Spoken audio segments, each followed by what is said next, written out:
ഇന്ന് വെള്ളരിക്കായും മാങ്ങായും ഒക്കെ കൂടെ തേങ്ങ അരച്ചൊരു കറി വെക്കാം. അതിനുവേണ്ടി കുറച്ച് വെള്ളരിക്ക, ഒരു അരക്കപ്പ് മാങ്ങ, ഒരു പീസ് മാങ്ങ, ഒരു 15 ചെറിയ ഉള്ളി, 2 പച്ചമുളക്, 1 കപ്പ് വെള്ളം, ഉപ്പ്, മഞ്ഞൾപ്പൊടി ഒരു 1/4 ടീസ്പൂണിൻ്റെ പകുതി. ഇനി ഇതൊന്ന് അടച്ചു വെച്ച് വേവിക്കാം. വെള്ളം എല്ലാം പറ്റുന്നവരെ വേവിക്കാം. ഇതിനുള്ള അരപ്പ് തയ്യാറാക്കാം. അരക്കപ്പ് തേങ്ങ, 2 അല്ലി വെളുത്തുള്ളി, 1/4 ടീസ്പൂൺ ജീരകം, മഞ്ഞൾപ്പൊടി ഒരു 1/4 ടീസ്പൂണിൻ്റെ പകുതി മഞ്ഞൾപ്പൊടി. നന്നായിട്ട് വെള്ളം ഒഴിച്ച് നന്നായിട്ട് അരച്ചെടുക്കാം. പേസ്റ്റ് പോലെ അരച്ചെടുക്കണം.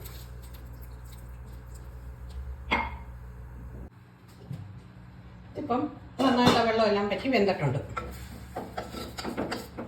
അതിലേക്ക് അരപ്പ് ചേർക്കാം. ഇതൊന്ന് ഇളക്കി കൊടുക്കാം. തിളക്കണ്ട, നന്നായിട്ടൊന്ന് ചൂടായാൽ മതി. ഇനി ഇത് ഓഫാക്കാം. നന്നായിട്ട് ചൂടായി കഴിയുമ്പോൾ ഇത് ഓഫാക്കാം. ഇനി ഈ മിക്സിയുടെ ജാറിലോട്ട് ഒരു അരക്കപ്പ് തൈരുണ്ട്, അതൊന്ന് ഇട്ടൊന്ന് അടിച്ചെടുക്കാം. ഈ അടിച്ച തൈര് ഇതിലേക്ക് ഒഴിക്കാം.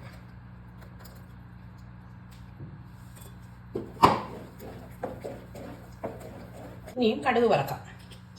കുറച്ച് വെളിച്ചെണ്ണ ഒഴിക്കാം. 1/4 ടീസ്പൂൺ കടുക്, ചെറിയ ഉള്ളി, ഉണക്കമുളക്, കറിവേപ്പില.